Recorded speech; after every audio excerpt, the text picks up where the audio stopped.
So I want to return briefly. We haven't really talked about the initial opening to Paul's letter and the initial reason for him writing this letter.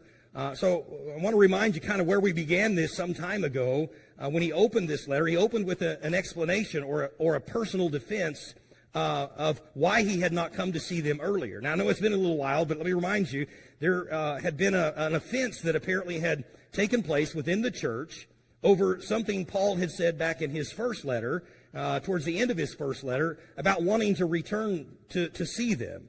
I want to read you that verse because this is what ended up creating the offense in the church. He wrote in that first letter, he said this, "Now I will come unto you when I shall pass through Macedonia, for I do pass through Macedonia, and it may be that I will abide, yea, and winter with you, that you may bring me on my journey whithersoever I go. For I will not see you now by the way, but I trust to tarry a while with you, if the Lord permit."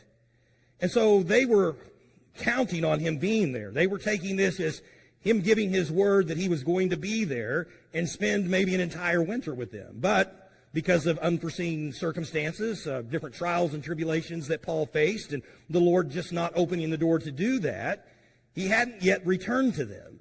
And it caused some dissension within the church. And in fact, there were some people in the church that began to question Paul's integrity.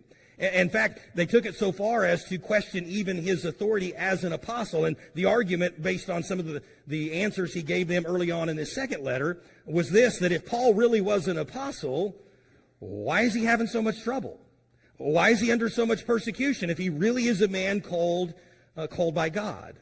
And so he's given his defense. He's tried to remind them of certain things about that he really was an apostle. And so these allegations, though, were dividing the church. They were causing dissension within the church.